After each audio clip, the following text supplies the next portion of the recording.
മനുഷ്യ ഒന്ന് ഇങ്ങോട്ട് വാ. കഴിഞ്ഞ ഉത്സവത്തിന് ഓർമ്മയുണ്ടല്ലോ, എന്നെ എന്റെ കൂട്ടുകാരികളുടെ മുമ്പിലും വെച്ചാണ് നിങ്ങളെ പട്ടിയെ തല്ലുന്ന പോലെ ഉത്സവ പറമ്പിലിട്ട് ഈ ഷാജി അടിച്ചത്. അതുകൊണ്ട് ഈ ഉത്സവത്തിന് നിങ്ങൾ തിരിച്ചടിക്കണം. അടിച്ചാൽ മാത്രമേ നമ്മൾ തമ്മിലുള്ള കല്യാണം നടക്കത്തുള്ളേ. പിന്നെ അടിക്കുമ്പോ 6 ഇഞ്ചം 4 ഇഞ്ച് അടിക്കണം. കണ്ണി ചോരയില്ലാതെ അടിക്കണം. ഇന്നിവിടെ ചോര പുഴ ഒഴുകും. എന്റെ ഭഗവതി, ഇപ്പൊ എന്തിനായിട്ട് പ്രാർത്ഥന? ആ ഒഴുകുന്ന ചോര നിങ്ങളെല്ലാം ഞാൻ മതിയായിരുന്നു. കളിയാക്കണ്ട. കളിയാക്കണ്ടേ? കളിയാക്കണ്ടല്ല, ഗുണ്ട കളിയാക്കണ്ടെന്ന്. എടി ഗിരിയെ തൊട്ടിട്ടുള്ള ആരെങ്കിലും വെറുതെ പോയിട്ടുണ്ടോടി? വെറുതെ ആണോടി ഞാൻ ഈ മീശ വെച്ചേക്കുന്നേ? എന്താ മീശ വെച്ചേക്കുന്നേ? കൈ അടിക്കാൻ. അല്ലാതെ പിന്നെ ഈ മീശയും കൊണ്ട് സൈക്കിൾ യജ്ഞം പോലും ഞാൻ കണ്ടിട്ടില്ലേ. കളിയാക്കരുതേ, കളിയാക്കരുതേ. ഗിരിയെ ഇളക്കി വിടരുതേ. ശരിക്കും അറിയാൻ മേലാത്തോണ്ടാ.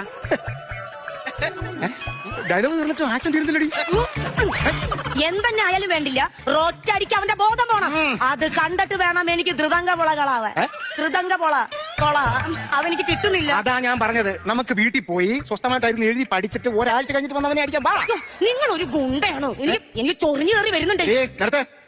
കഴിഞ്ഞ ഉത്സവത്തിന് അവൻ എന്നെ ഒന്ന് ചൊറിഞ്ഞ്, ഇന്ന് ഞാൻ അവനെ മാന്തും. അവൻ എന്നെ പിച്ചിരുന്നുണ്ടല്ലോ, അവനെ ഞാൻ കടിക്കും. അയ്യേ, ഇതെന്തോ ഒരുമാതിരി നഴ്സറി പിള്ളേര് പറയുന്ന പോലെ. അയ്യേ, അതൊന്നും വേണ്ട, വിട്. നിങ്ങൾക്ക് അവന്റെ കൈ തല്ലി ഓടിക്കാൻ പറ്റുമോ? എന്റെ കൈ തല്ലി ഓടിക്കാനല്ല, ഒടിക്കും. നമ്മള് വന്നേ കൊടു കൈ ചെന്ന് കൈ ഓടിച്ചിട്ട് വാ.